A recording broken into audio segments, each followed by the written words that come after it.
Tingkah Lucu Keila merupakan judul bab 34 yang akan segera Mangatun listeners dengarkan.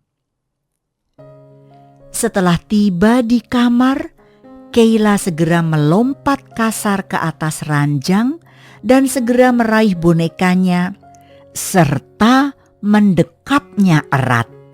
Keila masih merasa rindu pada Cici. Cici, apakah orang jahat itu menyakitimu? Dan lihatlah apa yang diperbuat orang kurang kerjaan itu. Dia bahkan berani mengubah bentukmu. Belum sempat Keila menyelesaikan ucapannya, tiba-tiba terdengar suara Sinta menyelinap di antara pembicaraan konyol Keila dengan boneka kesayangannya. Bukankah lebih bagus seperti ini? Cici tak seperti boneka dekil, tapi seperti boneka kelinci lucu kesayanganmu, sahut Sinta sembari membelai lembut rambut Keila dengan tersenyum kecil. Setelah mendengar ucapan Sinta, Keila pun segera mendudukkan tubuhnya dengan cepat di ranjang dengan wajah yang ditekuk.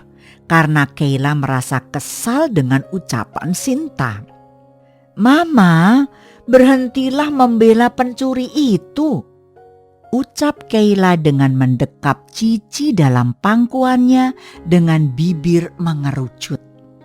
Andai saja Mama tahu jika si mesum itu tak hanya mencuri Cici, dia bahkan berani mencuri ciuman pertamaku. Gumam Keila kesal dalam hati dan segera menutup tubuhnya dengan selimut. Sinta pun menahan tawanya karena melihat tingkah lucu Keila. Namun di sisi lain, Sinta juga merasa bersedih karena akan menikahkan anak bungsu kesayangannya dengan pria yang paling Keila benci. Ditambah lagi, Jenny sangat menyukai Martin, jadi Sinta takut terjadi pertengkaran antara kakak beradik itu. "Sayang, tidurlah. Besok pagi kamu harus berangkat ke sekolah," bisik Sinta sembari mencium kening Keila. Keila hanya diam dan mendekap erat Cici dalam pelukannya. Sinta pun hanya tersenyum kecil melihat Keila dan mematikan lampu kamar Keila sebelum meninggalkan kamar anak bungsunya itu. Setelah menutup pintu kamar Keila, Sinta segera menyusul Jordan ke dalam kamar pribadinya. Setelah Sinta membuka pintu kamarnya, dilihatnya Jordan sedang berbaring sambil memejamkan matanya di atas ranjang. Sinta pun menjatuhkan pelan tubuhnya di samping Jordan. Seperti ada sesuatu yang ingin Sinta bicarakan. Jika dilihat dari raut wajahnya yang kelihatan seperti memiliki beban yang ingin diutarakannya. "Pa, bisakah kita bicara sebentar?" ucap Sinta sembari menyenggol pelan lengan Jordan. "Bicaralah, Mah," sahut Jordan sembari mendudukkan tubuhnya dan menatap Sinta. "Bisakah Papa pertimbangkan untuk menikahkan Keila dengan Martin?" ucap Sinta sembari memegang tangan Jordan, namun segera ditepis pelan oleh Jordan.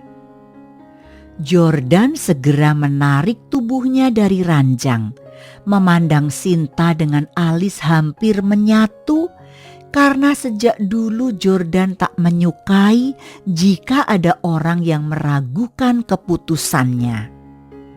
"Sudah berapa kali Papa ucapkan, kita tidak punya pilihan lain lagi," sahut Jordan dengan suara lantang.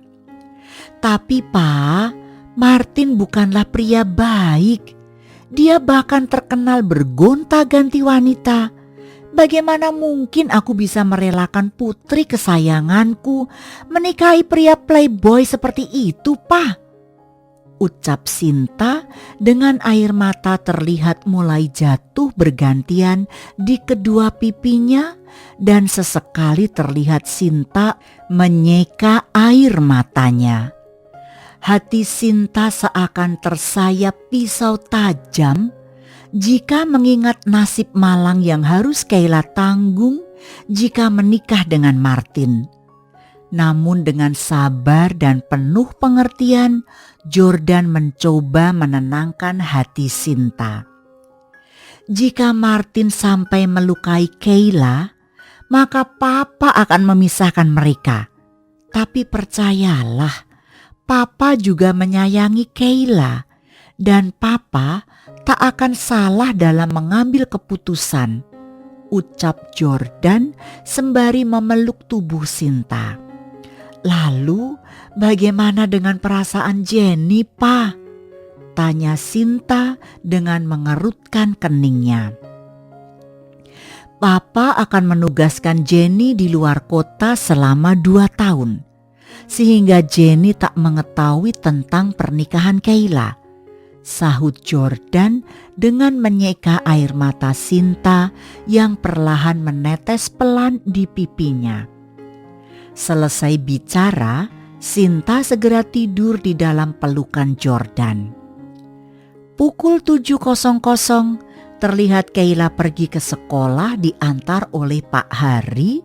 Selang beberapa menit terlihat Jordan juga pergi bekerja dengan mengendarai mobil pribadinya. Setibanya di kantor, Jordan segera berjalan menuju ruang kerjanya.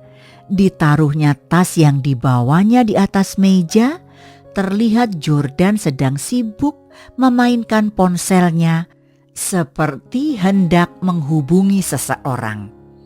Halo? Bisakah kamu datang ke kantorku?